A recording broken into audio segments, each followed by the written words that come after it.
Hey YouTube, MrRampro here. We've got another knife review. This one's a little different also. It's pretty cool though. This is the Gerber Mini-Covert.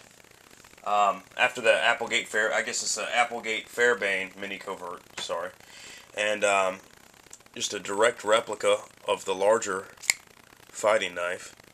And here's the miniature version. You do have Rex Applegate and let's say W.E. Fairbane stamped on the blade there. I could be mistaken on that middle initial there. I can't really read it very well. And didn't look it up, so sorry. This is a combo edge knife. It does not hide all the way like the bigger one. I know you've seen videos where people sharpen both sides.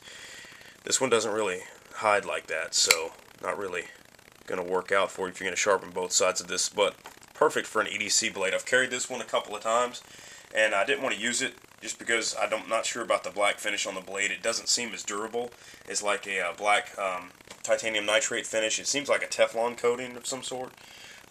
Really slippery, you know, and stuff like that. Seems like it would rub off, and in my experience with the Gerbers, that black finish can kind of rub off pretty quick. So I didn't want to scratch it up or anything, so I didn't use it through a lot of hard tasks. But that point there, and I've talked about this before, my EDC blades, how I like having a point. Really nice. And we'll throw a leak up there. That one was carried for a while. And let's see here. Trying to find something else with a fairly aggressive point on it that I have carried, so I can give direct experience with it. And there we go. The Delica. Sorry, I guess I'll put it down here. You can see there that definitely down there on the bottom, your Delica doesn't have as much of a point on it, but I find this an extremely functional blade. And I know a lot of people aren't into the half serrated, but honestly, on this model, it doesn't necessarily bother me. I think it's because the blade's a little straighter, and it only curves down there towards the tail end and allows me at the angle that I'm going to be cutting. So let's pretend we have a cutting surface here. I'll use the back of this. The angle I'm going to be cutting there, you can see the ride right there on the sharpened edge of the blade, on the plain edge of the blade there. That's not a bad angle for a cutting surface. And down here, if I were to straighten it back out to solve those serrations, not too bad. It really wouldn't bother me. I know that might be kind of hard to interpret there on the camera, but on this blade it doesn't really seem to bother me, honestly. I used the tip quite a bit, you know, for little things. Really overall pretty good. Open up nice and smooth. I thought that maybe at one time it was assisted opening, but it just opens up really smooth, so that's cool. You do have a liner lock here. I don't know if you can see that or not on the camera, but the liner lock does go about midway through the tang of the blade, so good to go. Locks up really well. Yeah, you can tell it's not assisted opening right there, so unless you get on it with some authority, yeah, it's not going to open up all the way, so that's cool. Handle material is, I would guess, some type of plastic. They'll probably call it, you know, FRN or Zytel or whatever, but it's definitely a plastic of some sort. Not very textured, honestly. You do have a couple of grooves here, but overall, really, I would say better than a solid stainless steel blade. This one was originally stainless, painted it. Better than a solid stainless blade, but not much better than that. not too much grip on that blade actually at all. Or on the handle there, sorry. Let me see here. I wanted to compare it. It's got a little bit more than this Kershaw leak. That's an aluminum scale on that leak, and it's got a little bit better than that. Just trying to find something comparable for the gripping texture on it.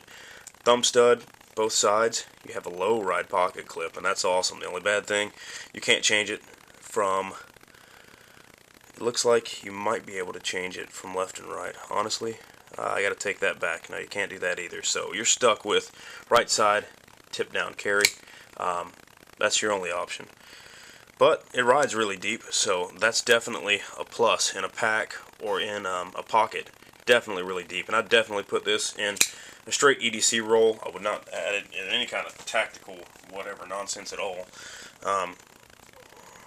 You do have a little bit of a lanyard. I did have small lanyards on a couple of my knives before, my EDC knives, but realistically, I've never found them useful and find them mostly in my way.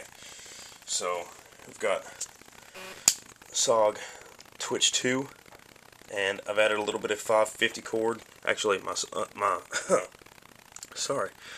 son added this lanyard to it. Little 550 cord lanyard, just twisted around. Found it in the way all the time, so not really worth it. This is a lockback version, or lockback knife, and I just found it kind of in my way. So don't think I'll be doing that on any other knives. That's just a little sidebar there, sorry. Lock up, really nice tip. Overall, good blade for the money. I think I paid $28 off of Amazon. Not a bad deal at all. Got free shipping with that. They say it's made in Taiwan. You have some kind of limited lifetime warranty with it. Not sure what that entails. And overall length 6.65 inches and closed length 3.7. Blade length is 2.9. So 2.9, you're getting right in there at the perfect EDC as far as I'm concerned. Blade length. There you're compared to the Mini Griptilian. And just to keep it interesting, we'll do that compared to the Kershaw Junkyard Dog. I believe that's the smaller one. I don't know if that's the 2 or the 1. I don't remember, honestly. It's been a while since I've done that video. But you can see right there, comparable. Overall, good knife. Don't have any problems with it, so that's good. I would definitely recommend picking it up if you are a knife enthusiast.